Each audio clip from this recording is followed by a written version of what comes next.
Before his death, Genghis Khan leaves his third son, Ögeday, as sole heir to his empire, and on the 13th of September 1229, Ögeday succeeds his father in a sense to Supreme Khan. Genghis Khan's proclamation ensured that there would be no question of Ögeday's legitimacy, and as many Mongols during his time, he was raised as a warrior, and as a son of the great Khan, he shared in his father's plan to establish a world empire. Ögeday continued where his father had left off and waged war on all fronts. During his reign, he would conquer the rest of Persia, Korea, and see the destruction of the Jin dynasty. While all this was happening, Ögeday sends 2 generals west at the head of an army to begin the Mongol invasion of Europe.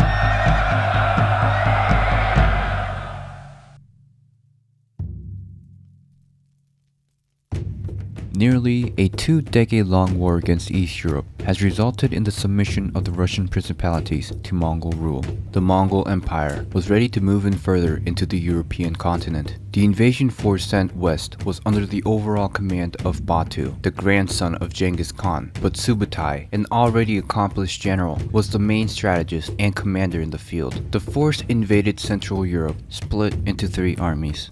The first army was sent through Poland in order to withhold any possible attacks from the north.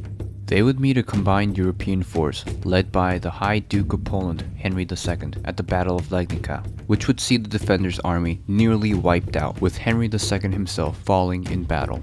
The second army invaded through Transylvania, defeating the Hungarian resistance there. The third and main army was led by Batu and Subutai, and attacked through the Verik Pass, defeating the army led by Count Palatine. The 3 armies then regrouped to push further into Hungary. The remaining Hungarian resistance, led by King Bela IV, gathered near the Saho River to rest and gather supplies after a week of forced marches and frequent raiding parties. Unknown to them, they were about to take part in the largest engagement yet, known to history as the Battle of Mohi. King Bela ordered a wall of wagons to be put around the camp for fortifications. The night before the main battle, the Mongols attempted to cross the bridge, but were caught out by Hungarian crossbowmen, initiating a Mongol retreat. The Hungarians left a small force behind to guard the bridge, unaware that the main Mongol force was among them. It was unlikely that the Mongols wanted to engage in a battle by crossing a river and attacking a fortified camp, but the failed crossing prompted Subutai to change plans. 11th of April, 1241, the morning of the battle, Subutai sends a force north to a shallow spot on the river to cross, while he went south to make a makeshift bridge. In the center, Batu ordered stone throwers to attack and distract the crossbowmen guarding the bridge.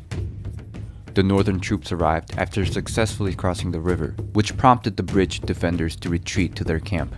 The Hungarian camp, believing that this was a mere raiding party, sends a force led by the king's brother, Kalaman, out to meet the attackers, but Kalaman soon realized that they were facing the main Mongol army and retreated back to the camp to warn them. This delay bought more time for Subutai to cross the river. The main Hungarian force now marched out of their camp and attacked Batu's detachment. The Mongol force, with their backs to the river, struggled against the Hungarian offensive. During the height of the battle, Subutai finally arrived and attacked the Hungarian rear flank, resulting in their retreat back to camp. The Hungarian offensive took a major toll on Batu's detachment, but Subutai remained determined to resume the offensive and refused to retreat, and the Mongol army surrounded the camp and began to bombard the encampment with catapults while archers shot flaming arrows. It's also speculated that gunpowder weapons from China were used. Inside the camp, Kalaman rallies enough men to charge the Mongols, but his charge was driven back. The fire caused by the arrows began panic in the Hungarian camp. The now demoralized Hungarians began to flee through a gap purposely left open by the Mongols, exactly for this purpose, and the Mongol soldiers began to slaughter most of the fleeing soldiers. During the chaotic rout, King Bela and his brother Kalaman managed to escape, but Kalaman would die from his wounds a few weeks later. The Mongol casualties were heavy, but nothing compared to Hungary's losses. Most of the force led by King Bela have been wiped out. It was the last major resistance in Eastern Europe, opening the door to the west. The invasion left Hungary devastated. Around 15 to 25% of the population were now dead, and half of the inhabited places laid in ruins. Subutai began his preparations and marched towards Vienna. But the RNG of history would have it another way. On the 11th of December 1241, Ögeday'ın dies, most likely of alcoholism.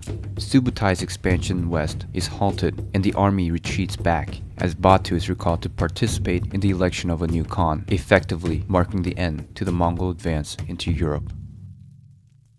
Hello everyone, this is Reply History, and I want to announce that I got a new Patreon page. I love making these videos, and if you like them too and want to see more frequently, then head on over to patreon.com/replyhistory to become a patron. All the work in these videos are done by me, and any kind of contribution will be appreciated. And remember, you can suggest the next topic on my Twitter or in the comments. Until next time, this was Reply History.